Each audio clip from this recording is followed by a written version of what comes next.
Welcome to war academy. ఈ రోజు article వచ్చేసి జల్ జీవన్ మిషన్ అండ్ ఈ జల్ జీవన్ మిషన్ మీద వచ్చేసి క్వశ్చన్. సో ఈ జల్ జీవన్ మిషన్ వచ్చేసి న్యూస్ లో ఎందుకుందో ఒకసారి చూద్దాం. అయితే జల్ జీవన్ మిషన్ వచ్చేసి 2019లో ఇంప్లిమెంట్ చేశారు అన్నట్టు. అయితే 2019లో వచ్చేసి జల్ జీవన్ మిషన్ వచ్చేసి ఒక నివేదిక ఇచ్చింది అన్నట్టు. ఆ నివేదిక ప్రకారం వచ్చేసి ఏంటి అంటే రూరల్ హౌస్ హోల్డ్స్ కి అంటే 3.23 రూరల్ హౌస్ హోల్డ్స్ కి వచ్చేసి ఏంటంటే సో ఇయర్ కుళాయి కనెక్షన్ ఉంది అన్నట్టు చెప్తున్నారు. అయితే ఇప్పుడు వచ్చేసి ప్రస్తుతం వచ్చేసి 2024 నాటికి చూస్తే so more than 14 crore rural house holds కి వచ్చేసి ఏంటంటే ట్యాప్ కనెక్షన్స్ ఇచ్చామని చెప్తున్నారు. అంటే 2019 తో కంపేర్ చేస్తే 2024 నాటికి so tap connections rural house holds కి ఇంక్రీజ్ అయ్యన్నట్టు మనకి ఆర్టికల్ లో చెప్పడం జరుగుతుంది. అందుకు కానీ ఇది వచ్చేసి న్యూస్ లో ఉంటుంది. సో ఇప్పుడు వచ్చేసి ఏంటంటే ఈ జల్ జీవన్ మిషన్ యొక్క విజన్ వచ్చేసి ఏంటి అంటే ఇక్కడ ప్రతి గ్రామీణ కుటుంబానికి తగిన పరిమాణంలో వచ్చేసి ఏం చేస్తారంటే త్రాగునీటిని అందిస్తారు అన్నట్టు. అది రెగ్యులర్ బేసిస్ కానీ అండ్ లాంగ్ టర్మ్ బేసిస్ మీద అఫోర్డబుల్ సర్వీస్ ఛార్జ్ తో ఏం చేస్తారు అంటే త్రాగునీటిని అందించి గ్రామీణ జీవన ప్రమాణాలు ఏం చేస్తారు అంటే మెరుగుపరచడమే దీని మెయిన్ ఉద్దేశం అన్నట్టు. రైట్. అండ్ ఇప్పుడు వచ్చేసి ఏంటంటే జల్ జీవన్ మిషన్ వచ్చేసి ఎప్పుడు లాంచ్ చేస్తారంటే 2019లో లాంచ్ చేస్తారు అన్నట్టు. అండ్ ఇది వచ్చేసి ఏంటంటే సెంట్రల్లీ స్పాన్సర్డ్ స్కీమ్ అన్నట్టు, అంటే కేంద్ర ప్రాయోజిత పథకం అన్నట్టు. సో ఇక్కడ ఫండింగ్ ప్యాటర్న్ ఒకసారి గమనిస్తే మనకి సెంట్రల్ గవర్నమెంట్ వచ్చేసి ఏంటంటే 100% ఫండింగ్ వేట్కి ఇస్తుంది, అంటే యూనియన్ టెరిటరీస్ వితౌట్ లెజిస్లేచర్కి ఇస్తుంది. అదే విధంగా వచ్చేసి ఏంటంటే సెంట్రల్ గవర్నమెంట్ వచ్చేసి 90% ఫండింగ్ వచ్చేసి ఎవరికి ఇస్తుంది అంటే north east Himalayan states union territories with state legislature కి ఇస్తున్నారు. ఓకే. అండ్ 10% వచ్చేసి ఏంటంటే north east Himalayan states union territories with legislature భరించాలన్నట్టు. అదే విధంగా రిమైనింగ్ స్టేట్స్ వచ్చేసి చూస్తే సెంట్రల్ గవర్నమెంట్ వచ్చేసి ఏంటంటే 50% ఇస్తుంది అండ్ స్టేట్ గవర్నమెంట్ కూడా వచ్చేసి ఫండింగ్ ప్యాటర్న్ ఎంత అంటే 50% అన్నట్టు. ఓకే. సో అది సెంట్రల్లీ స్పాన్సర్డ్ స్కీమ్ అన్నట్టు. అండ్ నెక్స్ట్ ఈ స్కీమ్ ఎవరు ఇంప్లిమెంట్ చేస్తున్నారు అంటే నోడల్ మినిస్ట్రీ వచ్చేసి ఏంటంటే మినిస్ట్రీ ఆఫ్ జల్ శక్తి అన్నట్టు.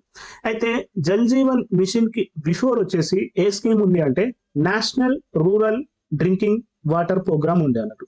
దీని ప్లేస్ లో వచ్చేసి okay so national rural drinking water programme place లో వచ్చేసి జల్ జీవన్ మిషన్ ని తీసుకొచ్చారు అన్నట్టు. ఓకే. సో ఇప్పుడు జల్ జీవన్ మిషన్ యొక్క మెయిన్ లక్ష్యం వచ్చేసి ఏంటంటే 2024 నాటికి ప్రతి గ్రామీణ కుటుంబానికి కుళాయి నీటి కనెక్షన్ ద్వారా రోజుకి 55 లీటర్ల త్రాగునీటిని అందించడమే మెయిన్ ఉద్దేశం అన్నట్టు. అండ్ అట్ సేమ్ టైం ఈ జల్ జీవన్ మిషన్ కి వచ్చేసి ఏంటంటే కోర్ థీమ్ వచ్చేసి ఏంటంటే no one is left behind, అంటే సో ఎవరు కూడా వెనకబడి ఉండొద్దు అన్నట్టు. సో థీమ్ అన్నట్టు. So no one is left behind అన్నట్టు.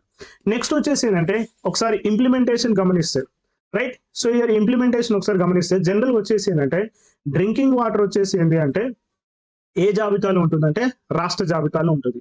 కాబట్టి ఆయా రాష్ట్రాలకు వచ్చేసి ఏంటంటే ఈ స్కీమ్ విషయంలో వచ్చేసి ప్లానింగ్ కానీ అప్రూవల్ కానీ ఇంప్లిమెంటేషన్ కానీ ఆపరేషన్ కానీ మెయింటెనెన్స్ ఆఫ్ డ్రింకింగ్ వాటర్ కూడా మొత్తం ఎవరి చేతిలో ఉంది అంటే state and union territory.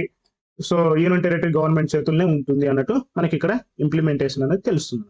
And దీని సిగ్నిఫికెన్స్ వచ్చేసి ఏంటి, దీని ప్రాముఖ్యత వచ్చేసి ఏంటి అంటే సపోజ్ నౌ ఇప్పుడు వచ్చేసి ఏంటంటే సో ఇప్పుడు రూరల్ హౌస్ హోల్డ్స్ కి వచ్చేసి సురక్షితమైన నీటిని అందించడం వల్ల లాభం ఏంది వచ్చేసిందంటే మెయిన్ ఉద్దేశం వచ్చేసిందంటే సో ఇక 30% ఓకే 30% శిశు మరణాలను ఏం చేయొచ్చు అంటే తగ్గించవచ్చు అన్నట్టు. రైట్. అండ్ సెకండ్ వన్ వచ్చేసి ఏంటంటే 5 ఏళ్ల లోపు ఉన్న పిల్లలు ఓకే 5 ఏళ్ల లోపు ఉన్న పిల్లల యొక్క మరణాలను కూడా వచ్చేసిందంటే 25% తగ్గించవచ్చు అన్నట్టు. అండ్ దానికి ఈక్వాలెంట్ 25% ఈక్వాలెంట్ ఎంత అంటే so year 1,36,000 child death for annual ని తగ్గించవచ్చు అన్నట్టు కూడా మనకి ఇక్కడ చెప్పడం జరుగుతుంది అన్నట్టు. అండ్ మరొక విషయం వచ్చేసిందంటే ఇప్పుడు ప్రతి ఇంటికి కుళాయి నీటిని అందించడం వల్ల 4 లక్షల డయేరియల్ డెత్ ని కూడా ఏం చేయొచ్చు అంటే సో ఇయర్ తగ్గించవచ్చు అన్నట్టు కూడా మనకి ఇక్కడే చెప్పడం జరుగుతుంది. అదే విధంగా వచ్చేసిందంటే దీనివల్ల వచ్చేసి మనకు వచ్చేసిందంటే 8.37 lakh crores వచ్చేసిందంటే ఆర్థిక పొదుపు కూడా జరుగుతుంది అన్నట్టు మనకి మెన్షన్ చేయడం జరిగింది అన్నట్టు. అండ్ ఈ జల్ జీవన్ మిషన్ వల్ల సో ఇంటింటికి so means rural house holds కి వచ్చేసి త్రాగునీటి అందించడం వల్ల ఉపాధి కల్పన అవకాశం కూడా పెరుగుతుంది అన్నట్టు మనకి ఇక్కడ చెప్పడం జరుగుతుంది. అదే విధంగా వచ్చేసి ఏంటంటే మనకి యునైటెడ్ నేషన్ ఆర్గనైజేషన్ ఉంది కదా, యునైటెడ్ నేషన్ ఆర్గనైజేషన్ వచ్చేసి ఏంటంటే సో సస్టైనబుల్ డెవలప్మెంట్ గోల్స్ ఉన్నాయి అన్నట్టు. అవి 2030కి వచ్చేసి అచీవ్ చేయాలని టార్గెట్ పెట్టుకున్నట్టు. అండ్ ఆ సస్టైనబుల్ డెవలప్మెంట్ గోల్స్ అంటే సుస్థిర అభివృద్ధి లక్ష్యాలు వచ్చేసి ఎన్ని ఉన్నాయంటే 17 గోల్స్ ఉన్నాయి అన్నట్టు. ఈ 17 గోల్స్ లో వచ్చేసి 6వ గోల్ మీన్స్ 6th గోల్ వచ్చేసి ఏంటి అంటే స్వచ్ఛమైన నీరుని పారిశుద్ధాన్ని అందరికీ అందించడము మెయిన్ ఉద్దేశం అన్నట్టు.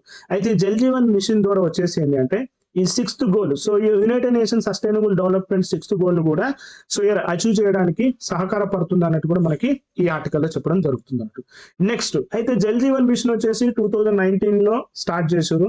అండ్ 2024 వరకు వచ్చేసి ఏంటంటే అన్ని రూరల్ హౌస్ హోల్డ్స్ కి వచ్చేసి ట్యాప్ కనెక్షన్ ఇవ్వాలన్నట్టు లక్ష్యం పెట్టుకుందన్నట్టు. అయితే ఇప్పుడు ఇందులో వచ్చేసి దాని పర్ఫార్మెన్స్ ఒకసారి చూస్తే జల్ జీవన్ మిషన్ యొక్క పనితీరు ఎలా ఉందన్నది ఒకసారి గమనిద్దాము. ఇప్పుడు వచ్చేసి ఏంటంటే 5 స్టేట్స్ లో వచ్చేసి ఏంటంటే 61 డిస్ట్రిక్ట్ లో జనరల్ వచ్చేసింది. ఇక్కడ వచ్చేసిందంటే జపనీస్ ఎన్సిఫ్టాలసిస్ అండ్ అక్యూట్ ఎన్సిఫ్టాలసిస్ సిండ్రోమ్స్ బాగా వస్తుంటాయి అన్నట్టు. అయితే సో అప్పుడు వచ్చేసి ఏంటంటే ఎన్ని కుళాయి కనెక్షన్స్ ఉన్నాయి అంటే హౌస్ హోల్డ్స్ కి వచ్చేసి 8 lakhs ఉంది అన్నట్టు. ఓకే, 8 lakh హౌస్ హోల్డ్స్ మాత్రమే so before Jal Jeevan mission కింద ఉండే అన్నట్టు. ఇప్పుడు వచ్చేసి ఏంటంటే జల్ జీవన్ మిషన్ ఇంప్లిమెంట్ చేసిన తర్వాత ఎన్ని హౌస్ హోల్డ్స్ కి కుళాయి కనెక్షన్స్ ఇచ్చారు అంటే 2.09 crores అన్నట్టు హౌస్ హోల్డ్స్ కి ఇచ్చారు. అంటే దాని ఈక్వాలెంట్ ఎంత అంటే 70.82% అన్నట్టు. సో మనకి 2019 ముందు వచ్చేసి only so 8 lakh house holds కి మాత్రమే కుళాయి కనెక్షన్ ఉండే. దాని ఈక్వాలెంట్ ఎంత అంటే 2.7%. ఇప్పుడు దాన్ని 70.82% కి ఇంక్రీజ్ చేయడం జరిగింది అన్నట్టు కూడా మనకి ఈ ఆర్టికల్లో చెప్పడం జరుగుతుంది అన్నట్టు. అయితే ఈ ఏరియాలో వచ్చేసి ఏంటంటే ఈ కుళాయి కనెక్షన్స్ అందించడం వల్ల ఏమైపోయింది అంటే ఇక్కడ ప్రజల ఆరోగ్యం కూడా ఈ ఏరియాలో వచ్చేసి మెరుగుపడ్డట్టు మనకి ఇక్కడ చెప్పడం జరుగుతుంది అన్నట్టు. అదే విధంగా వచ్చేసి ఏంటంటే arsenic, right, so arsenic material వల్ల వచ్చేసి ఏంటంటే ఇక్కడ 15,000 హ్యాబిటేషన్ చూస్తే హౌస్ హోల్డ్స్ చూస్తే ఇక్కడ వచ్చేసిందంటే ఆర్సెనిక్ బాగా ఉందన్నట్టు. ఇది కూడా వచ్చేసి ఏంటంటే హెల్త్ మంచిది కాదన్నట్టు. అదే విధంగా వచ్చేసి ఏంటంటే 8,000 హ్యాబిటేషన్స్ ఇక్కడ కూడా వచ్చేసి ఏంటంటే ఫ్లోరైడ్ తో బాధపడుతున్నారు అన్నట్టు. సో ఈ ఏరియాలో కూడా వచ్చేసి ఏంటంటే ఇక్కడ సురక్షితమైన నీరును కూడా అందించారు అన్నట్టు, రైట్. సో ఇక్కడ ఫ్లోరైడ్ బాధితులకి అదే విధంగా ఆర్సెనిక్ ఈ రెండింటి బాధితులు ఈ ఏరియాలో ఎక్కువ ఉండే. ఇక్కడ కూడా ఇప్పుడు వచ్చేసి ఏంటంటే సేఫ్ డ్రింకింగ్ వాటర్ అందించడం జరిగింది అన్నట్టు. అండ్ అదే విధంగా వచ్చేసి ఏంటంటే మనకి 2019లో వచ్చేసి రూరల్ హౌస్ హోల్డ్స్ కి అంటే 3.23 crores కి మాత్రమే సో ట్యాప్ కనెక్షన్ ఉండే అన్నట్టు. అయితే ఇప్పుడు వచ్చేసి ఏంటి అంటే సో ఈ మిషన్ జల్ జీవన్ మిషన్ ద్వారా వచ్చేసి ఏంటంటే సో యాక్చువల్గా వీళ్ళు వచ్చేసి ఏంటంటే అన్ని రూరల్ హౌస్ హోల్డ్స్ కి సో ట్యాప్ కనెక్షన్స్ ఇవ్వాలనుకున్నారు. కానీ 2024 వరకు లక్ష్యం పెట్టుకున్నారు. బట్ ఈ 2024 నాటికి వచ్చేసి ఎంత లక్ష్యాన్ని సాధించారు అంటే 73% of the rural house holds కి వచ్చేసి ఏం చేశారు అంటే ట్యాప్ కనెక్షన్ ఇచ్చారు అన్నట్టు. ఆ 73% ఈక్వల్ టు ఎంత అంటే more than 14 crores rural house holds అన్నట్టు, రైట్. సో ఇది ఈ రోజు కాన్సెప్ట్ అండి. ఇప్పుడు వచ్చేసి ఏంటంటే ఈ క్వశ్చన్ కి ఆన్సర్ చేద్దాం, రైట్. సో క్వశ్చన్ వచ్చేసి ఏంది, సో ఇక్కడ వచ్చేసి with reference to the Jal Jeevan mission consider the following statement. Statement 1 వచ్చేసి it is the flagship scheme of Ministry of Jal Shakti.